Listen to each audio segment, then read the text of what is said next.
انسان میں جو ایک جنسی طلب ہے، اس میں جو ایک شہوت کا مادہ ہے، انسان نے خامخواہ اپنے اوپر قدغنیں عائد کر لی ہیں، اور صحیح اور غلط اور جائز اور ناجائز، ماں بیٹی بیوی میں خامخواہ کی ایک تفریق ہے جو انسان نے قائم کر لی ہے۔ یہ تمام تفریقیں غیر فطری ہیں، اس لیے کہ حیوانات میں ہم یہ دیکھتے ہیں کہ ایسی کوئی تفریق موجود نہیں ہے، بلکہ یہ کہ جیسے پیاس لگے کسی انسان کو تو پانی جہاں سے مل جائے، یا یہ کہ اگر بھوک لگتی ہے تو جہاں سے بھی اس کی انسان تشفی کر لے، اسی طور سے یہ بھی ایک انسان کی طبعی خواہش ہے جیسے وہ ابھرے ویسے ہی اس کو جس طور سے بھی موقع ملے اس کی تسکین حاصل کر لینی چاہیے۔ یہ دو اصل میں فلسفیانہ نقطہ نظر، اور جیسا کہ میں نے عرض کیا خاص طور پر ادب کے میدان سے، لٹریچر کے میدان سے، خاص طور پر افسانوی انداز میں، ناولوں کے انداز میں، ڈراموں کے انداز میں یہ فکر پھیلایا گیا۔ یہ فکر ہے کہ جس نے مغرب کی تہذیب کا جو یہ سماجی عنصر ہے اسے واقعتاً یہ ہے کہ ایک سنڈاس بنا کر رکھ دیا ہے۔ جیسا کہ میں نے عرض کیا کہ ویسے تو پورے یورپ میں اور اسی کا عکس ہے اس وقت پوری دنیا میں اس تہذیب کے اثرات موجود ہیں، لیکن یہ کہ درجات ہیں۔ تو درجے کے اعتبار سے دیکھا جائے تو غالباً برطانیہ کا معاشرہ اور اس کے ساتھ یہ اسکینڈینیوین کنٹریز جو ہیں یہ اس معاملے میں اس وقت پوری نوع انسانی کے امام شمار کیے جا سکتے ہیں۔ مجھے چونکہ امریکہ بھی جانے کا اتفاق ہوتا رہتا ہے تو میں نے یہ محسوس کیا کہ امریکی معاشرہ ابھی اس اعتبار سے بہت پیچھے ہے۔ یورپ کو اس میں پیش قدمی کا اور امامت کا شرف حاصل ہو چکا ہے، اور خاص طور پر یورپ میں بھی یہ تین ممالک جو ہیں یہ بہت آگے نکل گئے ہیں۔ چنانچہ شرم اور حیا نام کی کسی شے کا کوئی وجود وہاں نہیں ہے، عصمت و عفت کا کوئی تصور موجود نہیں ہے۔ معلوم ہوتا ہے کہ یہ چیزیں انسان کی لغت کی میں سے خارج ہو چکی ہیں، اس کے سوچ کے دائرے سے باہر ہو چکی ہیں، اور اسی کا سب سے بڑا مظہر یہ ہے کہ آپ کو معلوم ہوگا کہ برطانیہ میں بھی یہ قانون منظور ہو چکا ہے، اور اسکینڈینیوین کنٹریز میں بھی، کہ دو مردوں کی شادی بھی ہو سکتی ہے۔ دو مرد لیگلی قانونی طور پر شوہر اور بیوی کی حیثیت سے رہ سکتے ہیں، قانون انہیں تسلیم کرے گا یہ شوہر ہے اور یہ بیوی ہے۔ اب اس درجے پرورشن، اس درجے فطرت انسانی کا مسخ ہو جانا، یہ چیز کہ جو ناقابل قیاس ہے، لیکن یہ کہ بالفعل دنیا کے اندر یہ موجود ہے۔ اور پچھلے دنوں جب مجھے اتفاق ہوا جانے کا سویڈن، تو وہاں معلوم ہوا کہ ایک پاکستانی بھی ہیں، ایک سرحد کے رہنے والے صاحب، جنہوں نے کہ ایک لڑکے سے وہاں شادی کی ہوئی ہے، اور قانونی اعتبار سے وہ میاں اور بیوی کی حیثیت سے، کہ اس معاشرے کی جو اچیومنٹس ہیں، جو انہوں نے خوبیاں حاصل کی ہیں، ہمارا معاشرہ جو ہے ان کے بارے میں تو سوچنے کو بھی تیار نہیں۔ مثلاً یہ کہ سیاسی سطح پر مساوات، معاشی کفالت کا اصول، کہ کوئی شخص وہاں بھوکا نہیں رہ سکتا، ہر شخص کی گویا کہ کفالت جو ہے وہ ریاست کے ذمہ ہے۔ وہ باتیں جو اسلام نے دی تھی، جو حضرت عمر فاروق رضی اللہ تعالیٰ عنہ کے قول منسوب ہے کہ اگر دجلہ و فرات کے کنارے کوئی کتا بھی بھوکا پیاسا مر گیا تو عمر قیامت کے دن ذمہ دار ہوگا۔ یہ نقشہ واقعہ ہے، تسلیم کرنا پڑتا ہے کہ ان لوگوں نے اس چیز کو آج کی دنیا میں بالفعل حاصل کر کے دکھایا ہے۔ سماجی مساوات کا یہ عالم کہ اگر کوئی فائنینس منسٹر، اسے بھی اگر اپنا چیک کیش کرانا ہے تو وہ بھی بینک میں اسی طرح لائن میں لگتا ہے جیسے کوئی عام شہری لگتا ہے۔ یہ سماجی مساوات کہ غریب سے غریب آدمی بھی وہاں پر جو بھی ہے، چاہے وہ ویلفیئر پر زندگی گزار رہا ہو، وہ خود معذور ہو چکا ہو، اور صرف اسے حکومت کی طرف سے جو ہے سہولتیں حاصل ہو، لیکن اس کا بچہ بھی اگر بیمار ہوگا تو اسے وہی علاج میسر آئے گا جو وہاں کسی کروڑ پتی کے بچے کو علاج میسر آئے گا، اور اس کے بچے کو بھی وہی تعلیم ملے گی جو کسی منسٹر کے بچے کو تعلیم حاصل ہو سکے۔ یہ چیزیں جو ان کے ہاں اچھی ہیں فی الواقع، جو اصلاً تو ہماری تھی، لیکن یہ ہے کہ اس وقت اگر ہمیں وہاں پر یہ چیزیں نظر آتی ہیں تو مجھے تو وہی احساس ہوا تھا کہ کتابیں اپنے آبا کی یہ موتی علم و حکمت کے جو دیکھیں، ان کو یورپ میں تو دل ہوتا ہے سی پارا، چیزیں ہماری تھیں لیکن یہ انہوں نے کر کے دکھائیں۔ بدقسمتی ہماری یہ ہے کہ ان چیزوں کے بارے میں تو ابھی ہمارے ہاں کوئی سوچ نہیں، ادھر پیش قدمی کا کوئی امکان نہیں۔ ہم سینکڑوں کوس دور ہیں اس سے کہ اس قسم کے کوئی ہم معاشرتی ارتقاء جو ہے اس کے بارے میں سوچ بھی سکیں، لیکن جو ان کی گندگی ہے جس نے کہ ان کو تباہ کر کے رکھ دیا ہے، خاندانی نظام ٹوٹ پھوٹ کر رہ گیا ہے۔ جیسا کہ میں نے عرض کیا کہ شرم اور حیا جو ہے وہ ان کی لغت سے خارج ہو چکے ہیں، عصمت و عفت کے الفاظ بے معنی ہو چکے ہیں۔ یہ وہ گندگیاں ہیں کہ جن کو اپنے اس معاشرے کے اندر لانے کے لیے ہمارے ہاں ایک طبقہ ہے کہ جو پورے طور پر فعال ہے، اگرچہ عددی اعتبار سے اس کی کوئی حیثیت نہیں، وہ ایک بہت ہی حقیر اقلیت ہے، لیکن معنوی حیثیت ہے، اخبارات میں ان کے مضامین چھپتے ہیں، وہ دانشور شمار ہوتے ہیں، سرکاری حلقے جو ہیں وہ ان کو سپورٹ کرتے ہیں، ذرائع ابلاغ جو ہے ان تک ان کی رسائی ہے، لہذا اس معاشرے میں تیزی کے ساتھ یہ چیزیں جو ہیں وہ سرایت کرتی چلی جا رہی ہیں۔ بہرحال اس تمہید کے بعد اصلاً مجھے جس موضوع پر گفتگو کرنی ہے میں اس کی طرف آ رہا ہوں۔ میں جہاں تک پردہ اور زنا کے استیصال کے لیے جو دوسری تدابیر اسلام نے اختیار کی ہیں، جہاں تک اس کا تعلق ہے اس پر انشاءاللہ علیحدہ کسی موقع پر تقریر کروں گا۔ آج کے لیے میں نے طے کیا ہے کہ صرف اس مسئلے کو اچھی طرح ہم تھریش کریں، دیکھیں کہ واقعتاً نظریہ مساوات مرد و زن اس میں کوئی حصہ درست ہے یا نہیں ہے، تو کون سا ہے۔ ہمارے سامنے کسوٹی اور معیار جو ہے وہ اللہ کی کتاب ہے اور اس کے رسول صلی اللہ علیہ وسلم کی سنت ہے۔ ہمیں ان دونوں چیزوں کے حوالے سے دیکھنا ہے کہ اس نظریے میں صداقت کا ایلیمنٹ کتنا ہے اور دھوکہ اور فریب کا حصہ کتنا ہے۔ میں سب سے پہلے تو یہ عرض کروں گا کہ اسلام بھی دو سطحوں پر عورتوں اور مردوں کے درمیان کامل مساوات کا قائل ہے، لیکن ایک تیسری سطح وہ ہے کہ جس پر وہ ایک فرق کرتا ہے، درجہ بندی کرتا ہے۔ ان دونوں کو علیحدہ علیحدہ سمجھ لینا چاہیے۔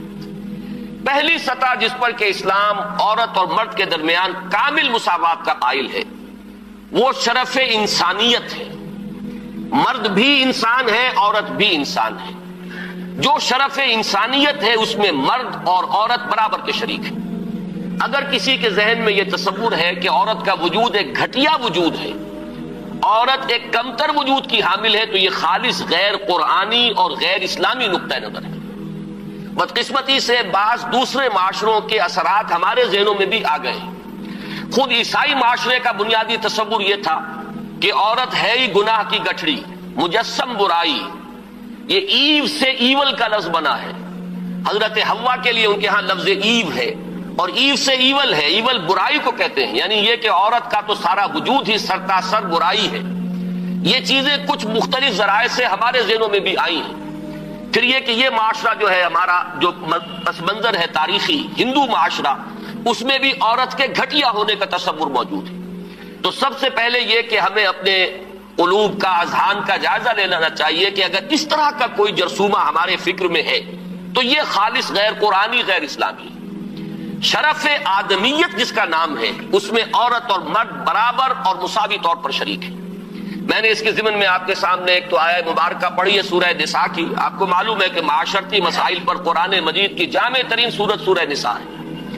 اس کا آغاز ہی اس سے ہوتا ہے کہ یا ایھا الناس، اے لوگو، اتقوا ربکم الذی خلقکم من نفس واحدۃ وخلق منها زوجها وبث منہما رجالا کثیرا ونساء۔ اے لوگو، اپنے اس رب کا تقوی اختیار کرو جس نے تمہیں ایک انسانی جان سے پیدا کیا، اسی سے اس کا جوڑا بنایا، اور ان دونوں سے کثیر تعداد میں مردوں اور عورتوں کو زمین میں پھیلا دیا۔ گویا کہ پوری نوع انسانی ایک انسانی جوڑے کی نسل ہے۔ آدم اور حوا علیہ السلام انہی کی اولاد ہے تمام انسان۔ اس پہلو سے تمام انسان بھی برابر ہیں، اگرچہ نسلیں ان کے اندر وجود میں آ گئی ہیں، اگرچہ شکلیں مختلف ہو گئی ہیں، رنگتیں ان کی تبدیل ہو گئی ہیں، ایک دوسرے سے بہت مختلف ہو گئی ہیں، لیکن یہ کہ تمام شعوب و قبائل کا فرق ہو یا لونی یا لسانی فرق ہو، ان سب کی کوئی حقیقت اس اعتبار سے نہیں ہے کہ کوئی ان میں اونچا ہو جائے کوئی نیچا ہو جائے۔ کلکم بنو آدم و آدم من تراب، تم سب کے سب جو ہو آدم کی نسل سے ہو اور آدم مٹی سے بنائے گئے تھے۔ لا فضل لعربی علی عجمی ولا لعجمی علی عربی ولا لاحمر علی اسود ولا لاسود علی احمر الا بالتقوی۔ یہ معاملہ جہاں عربی اور عجمی اور کالے اور گورے کے مابین ہے، وہیں مرد اور عورت کے مابین بھی ایک ہی انسانی نسل۔ اور آج بھی آپ دیکھیے آدم و حوا سے آگے گزر کر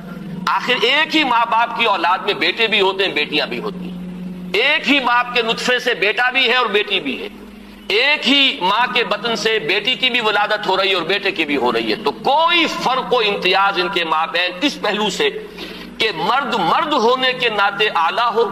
اور عورت عورت ہونے کے حوالے سے گھٹیا اور ادنا ہو، یہ خالص غیر اسلامی، غیر قرآنی تصور ہے۔ شرف آدمیت، شرف انسانیت میں یہ بالکل مساوی ہے۔ دوسری چیز کہ جس میں اسلام پوری مساوات تسلیم کرتا ہے وہ ہے نیکی کا میدان، خیر کا میدان، اخلاق کا میدان، روحانیت کا میدان۔ اس میں بھی دونوں برابر ہیں، ان میں کوئی تفریق نہیں، کسی پہلو سے کوئی فرق نہیں۔ میں نے اس کے ضمن میں ایک طویل آیت قرآن مجید کی آپ کو پڑھ کر سنائی ہے۔ آپ خود غور کریں گے کہ یہ جو گردان کا سا انداز یہاں لیا گیا ہے سورہ احزاب کی آیت نمبر 36 میں، آیت نمبر 35 میں، اس سے آپ خود اندازہ کر سکتے ہیں کہ تصور کیا دینا مقصود ہے۔ ان المسلمین والمسلمات، بے شک مسلمان مرد مسلمان عورتیں، والمومنین والمومنات، مومن مرد مومن عورتیں، والقانتین والقانتات، فرما بردار مرد فرما بردار عورتیں، والصادقین والصادقات، راست باز مرد راست باز عورتیں، والصابرین والصابرات، صبر کرنے والے مرد اور صبر کرنے والی عورتیں، والخاشعین والخاشعات، اللہ سے خشوع کا تعلق رکھنے والے، اللہ کے سامنے جھکنے والے مرد اور جھکنے والی عورتیں، والمتصدقین والمتصدقات، اور صدقہ دینے والے مرد اور صدقہ دینے والی عورتیں، والصائمین والصائمات، اور روزہ رکھنے والے مرد اور روزہ رکھنے والی عورتیں، والحافظین فروجہم والحافظات، اور اپنی شرمگاہوں کی حفاظت کرنے والے مرد اور اپنی شرمگاہوں کی حفاظت کرنے والی عورتیں، والذاکرین اللہ کثیرا والذاکرات، اور اللہ کا ذکر کثرت سے کرنے والے مرد اور اللہ کا ذکر کثرت سے کرنے والی عورتیں، اعد اللہ لہم مغفرۃ واجرا عظیما، اللہ نے ان سب کے لیے تیار کی ہوئی ہے، فراہم کی ہوئی ہے مغفرت بھی اور بہت بڑا اجر۔ یہ سارا جو ہے اس آیت کا ماحصل کیا ہے؟ یہ تمام وہ اوصاف ہیں کہ جو مطلوب ہیں، یہ محاسن ہیں، یہ بھلائیاں ہیں، یہ نیکیاں ہیں، یہ اعلیٰ اقدار ہیں جو اسلام چاہتا ہے کہ انسانوں کے اندر پروان چڑھیں۔ اور اس آیت کا انداز بتا رہا ہے کہ اس میں کوئی فرق و تفاوت نہیں ہے، کسی کے لیے کوئی معاملہ نہیں ہے کہ عورتوں کے لیے یہاں جو ہے داخلہ ممنوع ہے یا عورتیں اس مقام تک رسائی حاصل نہیں کر سکتی، بلکہ یہ کہ نیکیوں میں، بھلائیوں میں، خیرات میں، حسنات میں، ان تمام کیفیات کے اندر عورتوں اور مردوں کے لیے کھلا میدان ہے، اپنی اپنی محنت، اپنی اپنی کوشش سے جو بھی چاہے اعلیٰ سے اعلیٰ مقام حاصل کر لے۔ اسی مضمون کے لیے میں نے ایک آیت آپ کو سورہ نساء کی بھی سنائی، للرجال نصیب مما اکتسبوا وللنساء نصیب مما اکتسبوا، مردوں کے لیے حصہ ہے ان میں سے جو انہوں نے کمایا، اور کمائی سے یہاں مراد ہے اعمال کی کمائی۔ کسب کا لفظ قرآن مجید میں شاذ کہیں آیا ہے معاشی کمائی کے لیے، آیا ضرور ہے لیکن بہت شاذ۔ اصل میں یہ لفظ جہاں بھی آتا ہے وہ اصل کمائی جو ہے انسان کی اس دنیا میں وہ نیکی یا بدی ہے۔ یہ جو معاش کی محنت ہے اور آپ اپنے لیے کوئی رزق فراہم کرتے ہیں، کوئی اپنی زندگی کے سلسلے کو برقرار رکھنے کے لیے ضروریات زندگی فراہم کرتے ہیں، یہ چیز تو ایک دنیا کی زندگی کی برتنے کی چیز ہے، یہ کوئی پائیدار شے نہیں ہے۔ اصل میں جو کچھ ہم کماتے ہیں وہ یا نیکی ہے یا بدی ہے، یا خیر ہے یا شر ہے۔ ہم نے اپنی توانائیوں کا جو اصل حاصل جو ہے اس دنیا میں حاصل کیا وہ یا خیر ہے اور یا شر ہے۔ تو اصل میں قرآن مجید میں کسب کا لفظ آتا ہے اعمال کے لیے کہ کیا کمایا۔ اس کو بھی بعض لوگوں نے اس دور میں، بعض دانشوروں نے غلط طریقے پر انٹرپریٹ کیا ہے۔ اس کو سمجھ لینا چاہیے کہ یہاں اس آیہ مبارکہ میں لفظ کسب آ رہا ہے انسانی اعمال کے لیے۔ للرجال نصیب مما اکتسبوا، جو کمائی مرد کریں گے انہیں اس میں سے حصہ مل جائے گا۔ وللنساء نصیب مما اکتسبوا، اور جو کمائی عورتیں کریں گی وہ اس میں سے حصہ پائیں گی۔ یہ نہیں ہے کہ مرد کی کمائی میں سے عورت کو حصہ مل جائے اور عورت کی کمائی میں سے مرد کو حصہ مل جائے۔ شوہر کی اگر نیکی ہے تو اس کا فائدہ شوہر ہی کو پہنچے گا، بیوی کو نہیں پہنچ سکے گا، اور بیوی کی اگر نیکی ہے تو اس کا فائدہ بیوی ہی کو پہنچے گا، شوہر کو نہیں پہنچے گا۔ وَاسْأَلُوا اللَّهَ مِنْ فَضْلِهِ، اور یہ میدان کھلے ہوئے ہیں، اللہ سے سوال کرو، درخواست کرو، اس کے فضل میں سے مانگو جتنا مانگ سکتے ہو۔ یہ مانگنے کے لیے بھی ایک استعداد مطلوب ہے۔ انسان اللہ تعالیٰ کے ساتھ اپنا قبلہ درست کرے گا اللہ کی طرف، اللہ کے ساتھ اپنے اندر اخلاص پیدا کرے گا، تبھی مانگنے کی بھی اس کے اندر صلاحیت پیدا ہوگی، تبھی وہ واقعی اطمینان قلب کے ساتھ اللہ کے سامنے دست سوال دراز کر سکے گا۔ ان اللہ کان بکل شیء علیما، یقیناً اللہ تعالیٰ ہر چیز کا علم رکھتا ہے، وہ ہر ایک کو اس کی استعداد کے مطابق، اس کی محنت کے مطابق، اس کی کوشش کے مطابق عطا فرماتا ہے۔ اس میں ایک آیت اور چاہتا ہوں کہ آپ حضرات کے سامنے رکھوں، اور اس کے حوالے سے ذرا میں ہماری تاریخ کا جو صدر اول ہے، صحابہ کرام کا دور، اور اس میں سے بھی بالکل سابقون الاولون کا جو دور ہے، اس میں سے چند حوالے دینا چاہتا ہوں کہ کس طرح ہمارے سامنے ان معاملات میں عورت اور مرد بالکل، میں یہاں جان بوجھ کر لفظ استعمال کر رہا ہوں، شانہ بشانہ کہ جو آج غلط طریقے پر استعمال ہو رہا ہے، مختلف میدانوں میں عورت اور مرد کو شانہ بشانہ چلانے کی کوشش ہو رہی ہے، اصل میں یہ میدان ہے کہ جہاں اب مرد اور عورت شانہ بشانہ چلنے چاہیے۔ وہ سورہ آل عمران کے آخری رکوع کی آیت ہے۔ آپ میں سے اکثر حضرات کے ذہن میں ہوگا کہ اس مقام پر اللہ تعالیٰ نے اپنے کچھ نیک بندوں کی دعا نقل کی ہے، بڑی طویل دعا ہے، اور اس دعا کے بعد فوراً جو آیت آتی ہے اس میں اس دعا کی قبولیت کا اعلان ہے۔ فاستجاب لهم ربهم انی لا اضیع عمل عامل منکم من ذکر او انثی بعضکم من بعض۔ تو اللہ نے ان کی دعا قبول فرمائی اور یہ ارشاد فرمایا کہ میں تو تم میں سے کسی بھی عمل کرنے والے کے کسی بھی عمل کو ضائع کرنے والا نہیں ہوں، خواہ وہ مرد ہو خواہ عورت، بعضکم من بعض،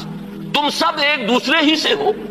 ایک ہی باپ کی اولاد میں بیٹے اور بیٹیاں، اور ایک ہی ماں کے بطن سے بیٹے اور بیٹیاں۔ معلوم ہوا کہ تمہیں اگرچہ ہم نے مذکر اور مؤنث بنایا ہے، مرد اور عورت کی شکل دی ہے، لیکن یہ کہ تم ہو ایک ہی انسان، انسانیت کی جو نسل ہے اسی سے تعلق رکھنے والے۔ فالذین ہاجروا، اب یہاں اللہ تعالیٰ نے کچھ چوٹی کے اعمال کا ذکر کیا ہے۔ ایک اعمال تو وہ تھے جو سورہ احزاب کی آیت میں ہمارے سامنے آ چکے ہیں، یہ زیادہ تر انفرادی نوعیت کے ہیں، انسان کی نیکی ہے، راست بازی ہے، اللہ کا ذکر ہے، اپنی عصمت و عفت کی حفاظت ہے، صدقہ ہے، خیرات ہے، اور نماز پڑھنا ہے۔ یہ تمام چیزیں جو ہیں یہ انسان کی انفرادی نیکی کے اوصاف ہیں، لیکن یہاں جن چیزوں کا ذکر ہے وہ ہے در حقیقت اللہ کی راہ میں سرفروشی، جانفشانی، اللہ کی راہ میں تکلیفیں اٹھانا۔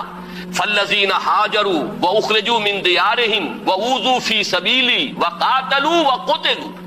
تو جن لوگوں نے اللہ کی راہ میں ہجرت کی، جو اپنے گھروں سے نکال دیے گئے، جنہیں میری راہ میں ایذائیں پہنچائی گئیں، جنہوں نے اللہ کی راہ میں جنگ کی، اور جو قتل ہوئے، فرمایا کہ جن لوگوں کے اعمال اتنے بلند ہیں، جنہوں نے یہ کچھ بلندیاں حاصل کی ہیں اپنے اعمال میں، لَأُكَفِّرَنَّ عَنْهُمْ سَيِّئَاتِهِمْ، ان کے بارے میں تو کسی شک و شبے کی گنجائش ہی نہیں ہے، یعنی میں تو کسی کے چھوٹے سے چھوٹے عمل کو ضائع کرنے والا نہیں، ہاں وہ مرد ہو خواہ عورت، تم سب ایک دوسرے ہی میں سے ہو۔ باقی جن کے اعمال اتنے بلند ہوں، اتنے اونچے ہوں، جنہوں نے یہ کچھ سرفروشی اور جانفشانی کی ہو ہمارے دین کی راہ میں، میں لازماً دور کر دوں گا ان سے ان کی برائیوں کو، اور میں لازماً داخل کروں گا انہیں ان باغات میں جن کے نیچے ندیاں بہتی ہوں گی، اور یہ اللہ کی طرف سے بدلہ ہوگا، اور اللہ ہی کے پاس ہے بہت بڑا بدلہ۔